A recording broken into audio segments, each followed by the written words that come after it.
유독 구약 성경에서 밤하늘의 별처럼 반짝반짝 빛나는 인물이 있는데 그 인물이 바로 다니엘이라고 생각이 됩니다.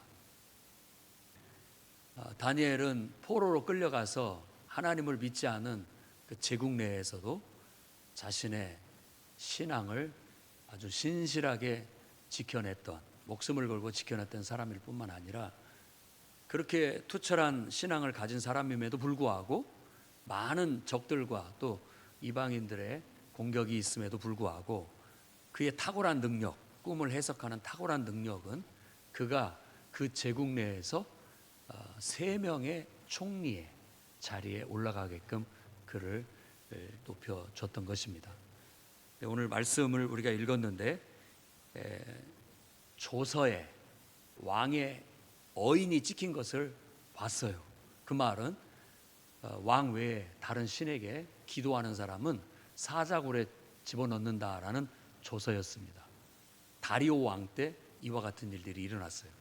그럼에도 불구하고 다니엘은 자기가 믿는 하나님, 자기가 섬기는 진정한 왕, 바로 그 하나님 앞에 정해진 대로 아침, 점심, 저녁 3번에 걸쳐서 기도하는 것을 멈추지 않았다라는 겁니다. 그 결과 그는 발각이 돼서 사자굴에 집어넣어졌지만 사자굴에서도 살아나오는 그런 기적과 능력을 경험하게 됩니다. 이 다니엘이라는 한 사람의 인물은 오늘을 살아가는 믿지 않는 세상 속에서 신앙을 지키면서 기도 생활을 해나가는 우리 성도들에게 아주 큰 귀감이 되는, 모범이 되는 인물이라 할 수 있겠습니다.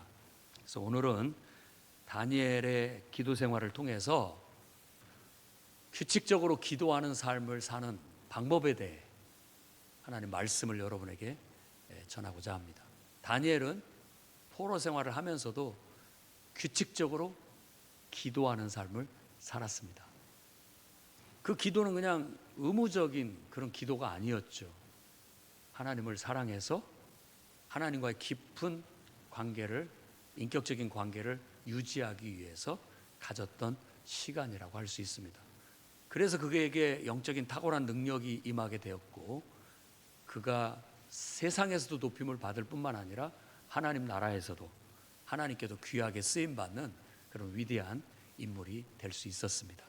그래서 밤하늘에 빛나는 별처럼 빛나는 존재가 되었죠. 오늘 진급을 하는 우리 학생들도 그렇게 밤하늘에 빛나는 다니엘과 같은 그런 인물들이 다 되시기를 주의 이름으로 축원합니다. 네, 우리 어린 아이들도 의젓하게 앉아서 조용히 예배하는 걸 보니까 정말 아주 기특합니다. 이런 아이들이 어디 있습니까? 풍요로운 교회 우리 주일학교 학생들입니다. 여러분 늘 기억하시고 위에서 기도해 주시고 축복해 주시면 요셉처럼 다니엘처럼 이 믿지 않는 세상 속에 나가서도 아주 훌륭한 총리들이 돼서 세상을 좌지우지하고 또 선한 영향력을 미치는 위대한 인물이 다 될 수 있으리라 믿습니다. 오늘 다니엘의 기도를 통해서 우리 기도 생활이 어떻게 규칙적으로 꾸준히 유지할 수 있을지 우리도 한번 고민해 보아야 되겠습니다. 첫 번째로는 기도의 시간을 정하는 것이 아주 중요합니다.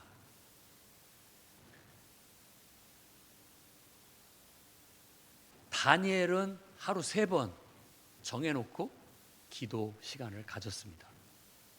그가 하나님을 얼마나 사랑하고 또 하나님과의 대화의 시간, 또 하나님과 상의하는 시간을 얼마나 소중하게 여겼는지를 보여주는 대목이라고 할 수 있겠습니다.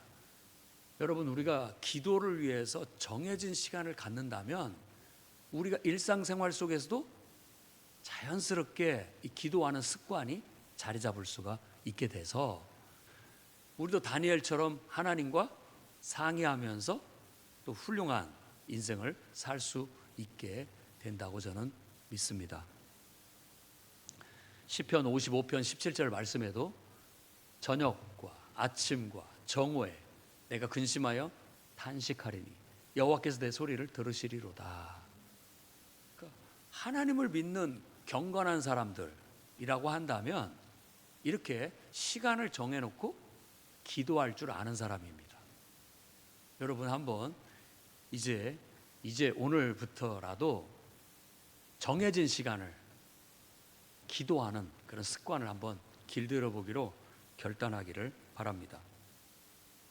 정해진 시간을 갖게 된다면 우리가 좀 기도가 될 때도 있고 집중을 할 때도 있고 안 할 때도 있지만 항상 그 시간에 하나님 앞에 나아가게 되고 하나님과 대화를 시도하게 된다면, 하나님과 우리의 인생을 놓고 상의하게 된다면 서서히 하나님과 동행하는 법을 터득하게 되고 하나님의 마음을 읽어내고 하나님의 뜻을 이해하면서 그분과 함께 동역하면서 우리 인생을 살아가게 됩니다.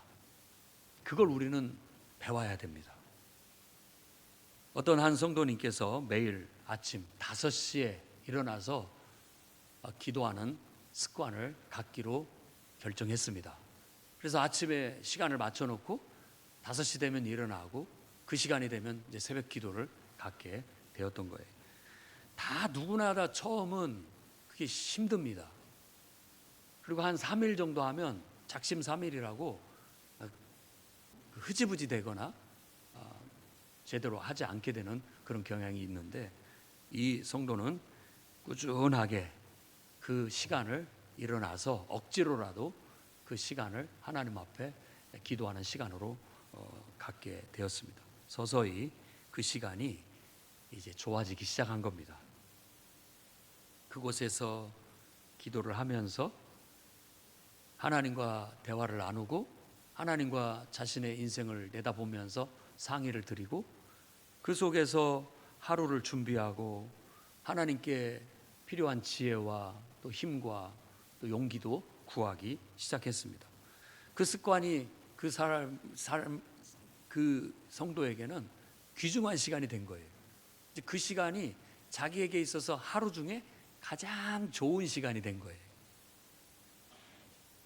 이렇게 우리가 시간을 정해놓고 좀 처음은 힘들겠지만 꾸준하게 그 시간을 신성하게 거룩하게 하나님과 함께하는 시간을 갖게 된다면 어느 순간 그 시간은 이제 여러분에게는 삶을 살아가는 원동력, 또 위로, 용기, 힘을 받는 그런 시간이 됩니다. 한번 잘 생각해 보십시오. 여러분의 삶에 그런 시간이 있는가? 나의 삶에 나는 그런 시간이 있는가? 하루 중에 정말 너무나 소중한 시간, 그 시간만 기다려지고 그 시간을 통해서 내가 위로도 얻고 힘도 얻고 또 뭔가 계획도 세우고 또 나를 돌아볼 수도 있는 그런 시간, 아주 소중한 시간이라고 생각합니다. 세상에서는 그런 시간을 갖도록 어려서부터 일기를 써라 이런 시간도 가르치기도 하고 그렇습니다. 그냥 막 흘러가는 대로 살아가는 것보다도 이렇게 시간을 정해놓고 하나님과의 만남을 가지면서 그분과의 만남 속에서 대화를 하고 그 대화를 통해서 나를 객관적으로 바라보고 또 반성도 하고 또 미래를 내다보면서 하나님과 상의해서 계획도 세우다 보면 그 시간이 아주 우리 인생에 큰 도움이 되는 소중한 시간이 될 수 있습니다. 여러분도 오늘부터 매일 정해진 시간에 기도하는 것을 한번 시작해 보시기 바랍니다. 시간을 한번 정해 보세요. 아침이 좋은지 점심이 좋은지 저녁 시간이 좋은지 본인에게 맞는 시간을 한번 선택해 보십시오. 그리고 그 시간 동안에 하나님께 집중을 하고 대화하는 법을 배우세요. 대화하는 법을. 그리고 그분과 인생을 상의한다라는 마음으로 기도를 한번 해보십시오. 그러면 그 기도 시간이 여러분에게는 아주 인생에 있어서 여러분이 인생이 더 나은 삶을 살고 또 새로운 길을 찾아가고 도전하고 또 어떻게 보면 더 성장하고 성공하는 아주 밑거름이 되는 중요한 시간이 될 수 있을 것입니다. 두 번째로는 여러분, 기도하는 장소를 마련하시기 바랍니다. 다니엘은 오늘 말씀을 보니까 윗방이 기도하는 방이었던 것 같아요. 윗방. 그래서 자기 집에 돌아가서는 윗방에 올라가 이렇게 예루살렘을 바라보고 기도했다고 그렇게 말하고 있습니다. 여러분, 기도하는 장소를 만들어야 됩니다. 자신만의, 방해받지 않고 하나님께 집중할 수 있고 또 내 내면을 성찰할 수 있고 하나님과 대화를 통해서 나를 돌아보고 또 내 인생을 이렇게 계획할 수 있는 그런 장소, 그런 장소가 있다면 여러분들이 영적인 삶을 살고 더 훌륭한 인격과 더 훌륭하고 뛰어난 삶을 사는데 큰 도움을 얻게 될 것입니다. 마태복음 6장 6절에는 너는 기도할 때 네 골방에 들어가서 문을 닫고 은밀한 중에 계신 내 아버지께 기도해라. 은밀한 중에 보시는 네 아버지께서 갚으시리라. 우리가 앞에서 산상수훈에서 이 골방을 말씀을 나눴습니다. 골방이라는 것은 아무리 사람이 많아도 주변 사람은 싹 어두워지고 나오고 하나님만 느껴지는 그 상태를 말하는 거예요. 사람이 아무리 많고 시끄러워도 내가 집중을 해서 하나님과 나와 대화가 이루어진다면 그것은 내 마음의 골방 속에 들어가 있는 거라고 할 수 있는 것이죠. 근데 이런 습관을 들일 필요가 있습니다. 그러나 이제 그런 습관이 될 때까지 우리가 방해받지 않고 하나님과 집중해서 대화를 나눌 수 있는 장소가 있다면 큰 도움이 될 거예요. 아마 여러분들의 거실 한번 생각해 보세요. 거실에서 내가 하나님께 집중할 수 있을까? 대부분의 아파트 생활을 하면은 식탁이 있죠. 식탁은 아주 좋은 장소일 수 있죠. 또 나름대로 방이 여러 개 있다면 책상이 있고 공부할 수 있는 공부방, 뭐 그런 곳이 또 그런 자리가 될 수도 있겠죠.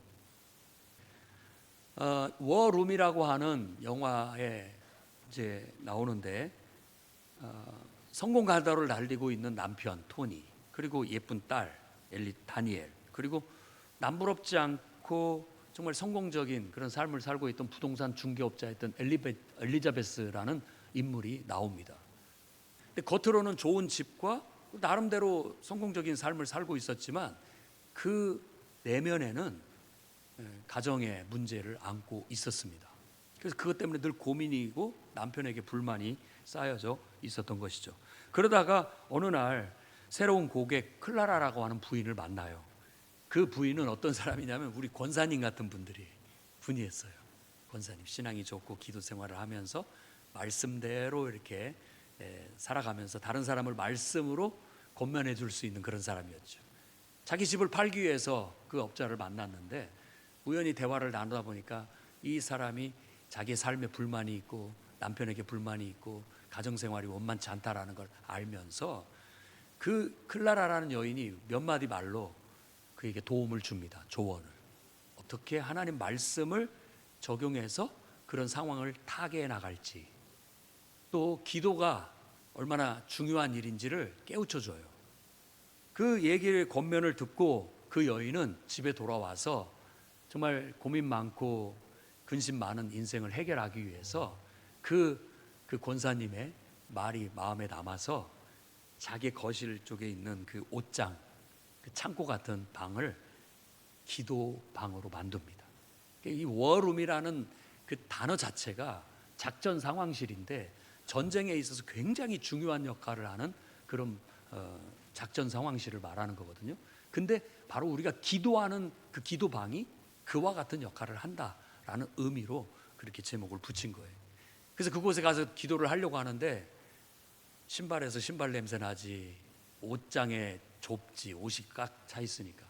그러면서 신발도 밖으로 빼내고 옷도 밖으로 빼내고 이러면서 처음에 집중하지 못했던 기도가 서서히 집중할 수 있는 장소로 바뀌게 돼요.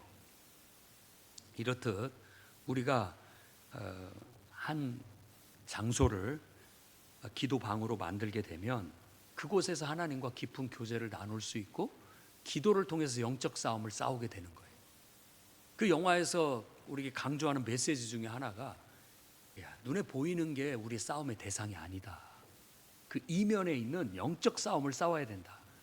그 속에서 역사하고 있는 악한 원수 마귀, 악한 영으로 역사하는 그 원수 마귀를 상대하려면 진리이신 하나님 말씀과 영적인 무기인 기도를 아니고는 싸울 수 없다, 이길 수 없다라는 걸 깨우쳐줬던 것이죠.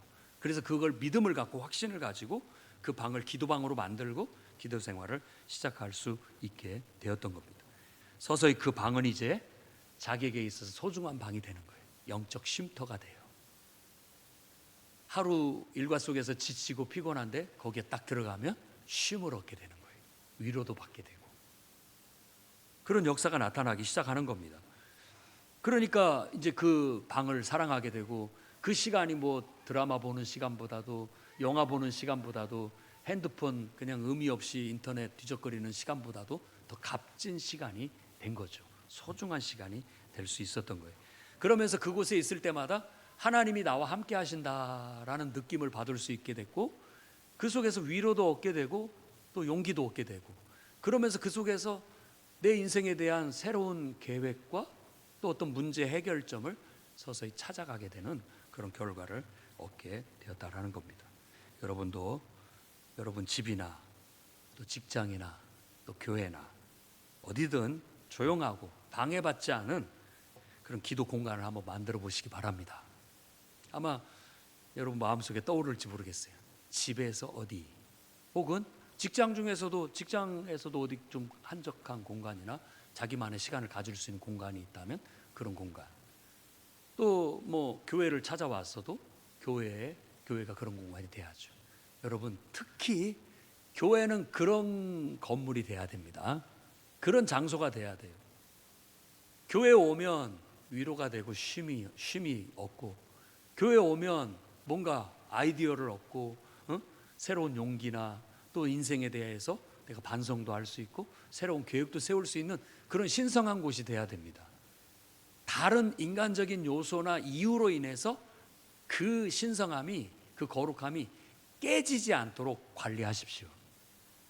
교회는 아주 중요한 나의 삶의 한 요소입니다. 우리가 교회 가서 예배하고 기도함으로 충전도 되고 힘도 얻고 반성도 하고 새로운 도전도 하고 힘도 얻고 지혜도 얻는 그런 곳이 돼야지 다른 사사로운 이해관계에 얽혀 복잡한 문제에 대해서 은혜가 안 되는 일이 없도록 여러분 이곳을 기도하는 집으로 지켜가시기 바랍니다. 교회는 만민이 기도하는 곳이에요. 기도하러 오고 기도하고 응답받고 기도하고 축복도 받고 기도하고 내 인생이 형통도해서 간증거리들이 많이 늘어날 수 있는 그런 곳이 될 수 있기를 주의 이름으로 축원합니다. 세 번째로는 여러분 기도 제목을 구체적으로 정리하는 것이 아주 중요합니다. 무엇을 위해서 기도할 것인지 적어보세요. 그리고 그것을 적되 구체적으로 적으면 기도하러 딱 왔는데 아무 생각이 안 나요. 뭘 기도해야 될지를 모르겠어요. 그냥 막연할 뿐이죠. 대부분의 성도들이 교회 와서 막연한 하나님의 은혜와 축복을 구합니다. 그냥 이렇게 하면 잘 되겠지, 하나님 복 주시겠지 하는 그런 막연함을 갖고 있어요. 그런데 우리가 하나님과 좀 더 인격적인 관계를 가지고 이렇게 깊이 들어가서 대화를 나누다 보면 우리가 무엇을 구해야 될지 우리의 필요에 대해서 더 명확해지고 구체적이 됩니다. 한번 여러분들의 기도 제목을 적어보십시오. 적되 그냥 막연하게 축복해 주세요가 아니라 구체적으로 정하세요. 우리가 늘 하는 말이 있죠. 여러분 청년들도 배우자를 위해서 기도할 때 구체적으로 기도하세요. 키, 몸무게, 직업, 또 뭐 나름대로 성격 뭐 다 정하세요. 구체적으로. 그냥 좋은 남편감 주십시오. 좋은 부인감 주십시오. 이렇게만 하지 말고 그렇게 기도했더니 어느 날 그 사람이 내 앞에 나타나더라. 구체적으로 기도를 하면 그만큼 응답받을 가능성이 높아진다라는 거예요. 여러분이 직장을 구할 때도 그냥 두루뭉술하게 좋은 직장 주십시오가 아니라 원하는 구체적인 직장을 하나님 앞에 구하고 상의해서 정해놓고 기도한다면 그걸 이룰 수 있는 확률이 높아질 겁니다. 그렇죠? 사업도 마찬가지 아니겠어요? 잘 되게 해주세요, 형통하게 해주세요 라는 것보다도 지금 월 매출이 이만큼이니까 요만큼 되게 해주십시오 구체적으로 정하고 기도한다면 더 기도가 힘이 있고 그렇죠? 또 그 기도가 더 응답될 가능성이 높아지지 않겠습니까? 그래서 워룸에 보면 이 여인이 처음에 집중하지 못하고 있다가 서서히 기도 제목을 하나님이 생각나게 해주시니까 그걸 벽에다 적어서 붙이기 시작했던 거예요. 그러면서 기도가 이제 집중이 되기 시작하는 거죠. 여러분의 싱크대 기도 제목을 붙여야 할 공간입니다. 왜냐하면 설거지할 때 그걸 보고 기도하시라고요. 그래서 설거지가 이제 기도로 승화를 하는 거겠죠. 아멘. 아멘. 여러분의 직장 또 여러분의 방 벽에다가 구체적인 기도 제목을 붙이세요. 그래서 그걸 지날 때마다 상기하고 기도할 수 있게 해보시라고요. 그렇게까지 했는데도 하나님이 안 들어주시면 하나님이 뜻이 있어서 안 들어주신 거예요. 그런데 그렇게 하면 응답될 가능성, 확률이 높아지고 또 우리도 그런 일에 기도하면서 집중할 수 있어서 더 탁월한 능력 발휘를 할 수 있게 된다고 믿습니다. 여러분의 수첩에 기도 제목을 적어 놓으세요. 여러분의 핸드폰, 요즘은 뭐 핸드폰 없이는 못 살잖아요. 핸드폰이 만물 박사잖아요. 거기에다가 기록해 놓으세요. 그래서 기도할 때 딱 켜놓고 그거 보고 기도하시면 되잖아요. 큰 도움이 될 겁니다. 기도에 집중하고 내가 무엇을 구하고 있고 하나님께서 어떻게 역사하시는지를 경험하기를 원한다면 여러분이 원하는 바 하나님과 상의하면서 구체적으로 기도 제목을 하나씩 정리를 한번 해보십시오. 그러면 어떻게 하나님이 역사하시는지를 알게 될 겁니다. 여러분 매일 기도 제목을 적어 보십시오. 개인적인 기도 제목에서부터 시작해서 가족을 위한 기도 제목, 또 직장을 위한 기도 제목, 또 사업을 위한 기도 제목, 또 이 나라와 민족을 위한 기도 제목 정해놓고 여러분 그걸 기도로 승화를 시키십시오. 그렇게 하면서 어떻게 하나님이 내 기도에 응답하시는지를 한번 경험해 보시기를 주의 이름으로 축원합니다. 자, 네 번째로는요, 기도 일기를 쓰는 것이 효과적입니다. 그 말은 하나님께서 내가 기도했던 내용들이 이런 내용이고 그 기도를 어떻게 응답하셨는지를 적어보는 거예요. 그리스도인들은 말씀을 묵상하고 그 묵상한 내용을 적고 그것을 삶에 적용하고 실천하면서 사는 거예요. 말씀의 능력을 경험하는 거죠. 그 다음에 기도도 마찬가지예요. 기도의 능력을 경험하려면 우리가 기도 제목을 적어보고 어떻게 하나님께서 응답하셨는지 그런 것들을 기록하게 된다면 그것 자체가 나의 영적인 삶의 역사가 되는 거죠. 또 나의 삶의 간증이 되는 거고요. 여러분 그냥 흐지부지하게 흘러가는 대로 대충 신앙생활을 하지 말고 이제 2025년도부터는 좀 더 교과서적으로 착실하게 신앙생활을 한번 해보십시오. 매일 정해진 말씀을 읽고 묵상하고 그 말씀을 삶에 적용할 줄 알고 또 기도 제목도 적어놓고 구체적으로 찾고 더 구체화시키면서 기도하며 하나님이 어떻게 응답하시는지를 한번 여러분 노트에 기록해 보시기 바랍니다. 오늘 우리가 교동문을 읽었을 때도 그렇고 시편 77편 11절에서 12절 말씀도 그렇습니다. 여호와의 일들을 기억하며 주께서 애적에 행하신 기이한 일들을 기억하리이다. 또 주의 모든 일을 작은 소리로 읊조리며 주의 행사를 낮은 소리로 되뇌이리이다. 하나님께서 어떻게 내 삶에 역사하시는지 살아 역사하시는지 경험하기를 원한다면 하나님이 행하신 일들을 우리가 기억해야 돼요. 그것 중에 하나가 내가 기도 제목을 적고 그 기도에 하나님이 어떻게 이렇게 응답하시는지를 적어본다면 하나님이 내 인생에 역사하시는 것을 경험하게 돼요. 깨닫게 됩니다. 그러면서 우리의 믿음이 더 돈독해지는 거죠. 확신을 갖게 되고 하나님이 이렇게 역사하시는구나 하는 확신을 갖게 되고 믿음이 더 강화되고 더 믿음이 성장하는 기회가 될 수 있는 겁니다. 오늘부터 한번 여러분들도 기도 노트를 한번 만들어 보시기 바랍니다. 그 기도 노트는 말씀 노트와 같이 쓰시면 돼요. 그래서 말씀 노트, 기도 노트 저도 항상 그걸 씁니다. 그래서 항상 여분으로 저는 그 문구점 가면 항상 노트를 사옵니다. 제가 좋아하는 노트는 줄 없는 노트.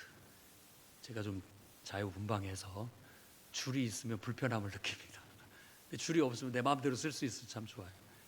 여러분 성미에 맞는 그런 노트를 준비해서 그 노트에는 항상 말씀을 기록하고 기도를 기록하고 영적인 그런 유작으로 생긴 하루 한 페이지는 꼭 채운다. 하루 한 페이지는 꼭 채운다. 여러분들에게 매일 말씀 제가 묵상을 이렇게 나르는 것도 다 거기서 나온 것들입니다. 그 단어, 용어 하나하나가 그냥 나온 건 아니에요. 다 말씀을 묵상하고 그 용어들을 떠올리고 또 그런 문구들을 만들어서 묵상을 한 것들을 여러분과 나누고 있는 거죠. 여러분들도 나름대로 그런 묵상을 할 수 있는 거예요. 각자가. 저는 그냥 하나의 샘플을 보여주는 거고요.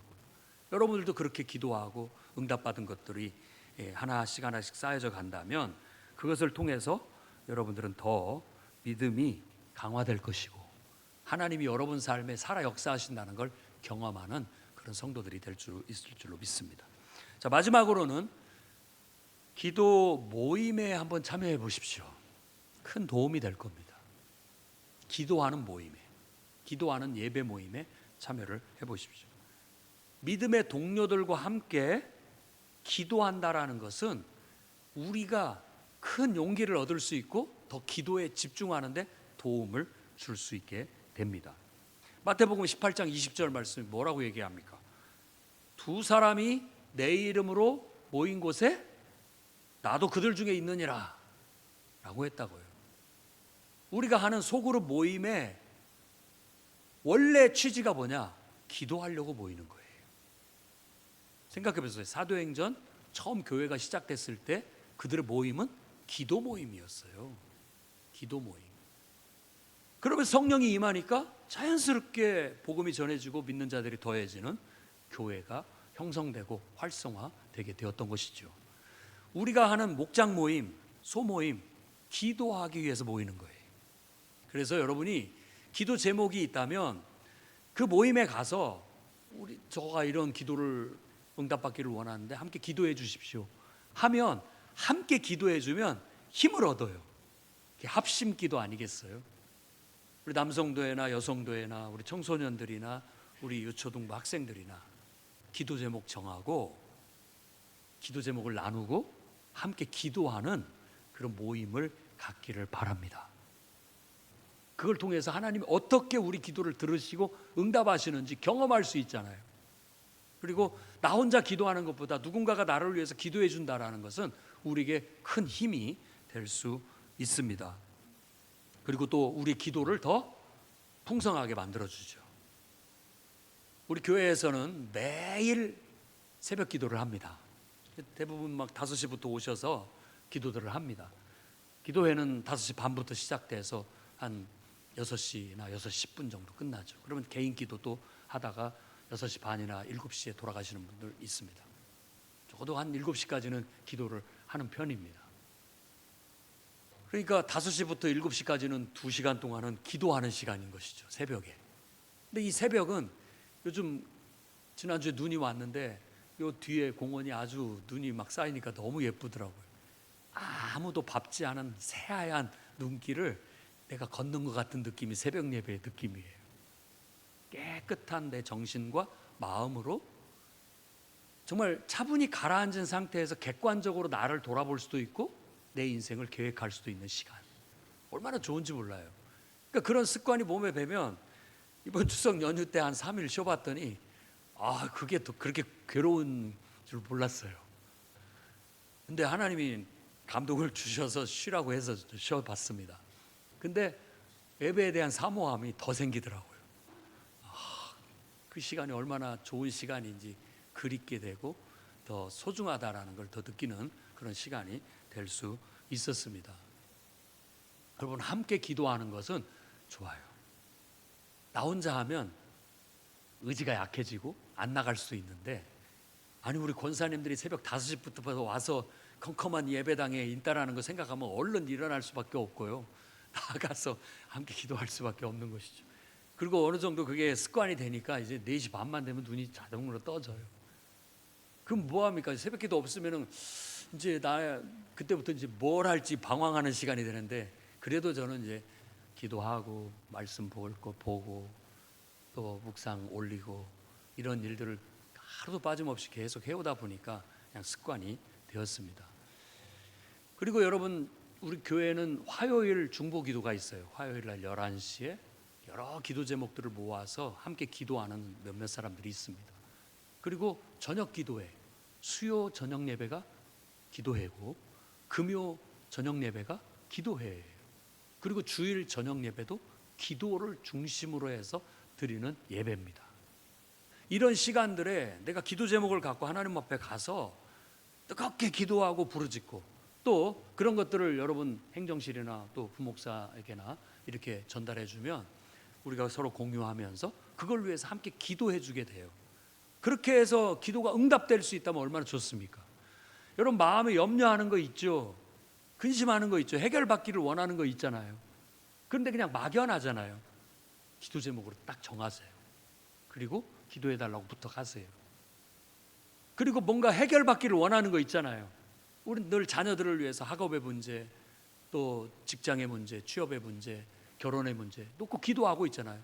그런 문제들 함께 공유하면서 구체적일수록 좋습니다. 구체적으로 기도하면서 막 합심해서 막 뜨겁게 모이면 막 손잡고 기도하고 막 소리질러 같이 기도하고 뜨겁게 기도해서 그것들이 응답받게 된다면 신앙적으로 우리가 고무돼요. 야, 하나님이 정말 역사하셨구나. 하나님이 응답하셨구나. 이런 믿음이 성장하기를 바라는 거죠. 하나님이 그냥도 축복해 주시기를 원하지만 때로 가끔 가다 보면은 하나님이 그렇게 기도해야 응답해 주심으로써 우리 믿음을 키우려고 하시는 경우가 많습니다. 내 힘으로 하면 그건 내 힘이 되는 거잖아요. 근데 기도하고 됐다는 건 믿음이 자라는 거예요. 믿음. 아, 하나님이 정말 나를 사랑하시고 하나님이 역사하시는구나. 이런 것들을 깨우치면서 믿음과 함께 축복이 자라게끔 만들어 주시는 것입니다. 오늘부터 한번 여러분, 나는 어느 날 기도 모임에 참석해 볼까? 주중에 한번 생각해 보시고 새벽 기도회나 또 저녁 기도회나 한번 여러분 정해 놓고 작정을 하고 한번 참석해서 하나님께 기도해서 꼭 응답받는 그런 역사들이 나타나기를 바랍니다. 계시록 8장 4절 말씀 보면 향연이 성도의 기도와 함께 천사의 손으로부터 하나님 앞으로 올라가는지라, 이 환상을 봤어요. 그 향연, 연기를 말하는 거거든요. 피어나는 연기와 그 속에 우리의 기도가 함께 올려지는 거예요. 그러니까 우리가 막 합심해서 이 예배 시간에 막 뜨겁게 기도하면 이게 향연인 연기처럼 올려져 가는 거예요. 그럼 천사들이 그걸 딱 담아가지고 하나님께로 가져가는 거예요. 그걸 우리에게 보여주는 거예요. 기도는 반드시 응답됩니다. 하나님께 올려져 가고 있어요. 믿음과 확신을 가지고 규칙적으로 기도하는 삶을 살아보시기를 주의 이름으로 축원합니다. 기도하겠습니다. 거룩하신 주님, 다니엘이 기도한 것처럼 규칙적으로 기도하는 그런 삶을 실천하게 주옵소서. 매일 정해진 시간에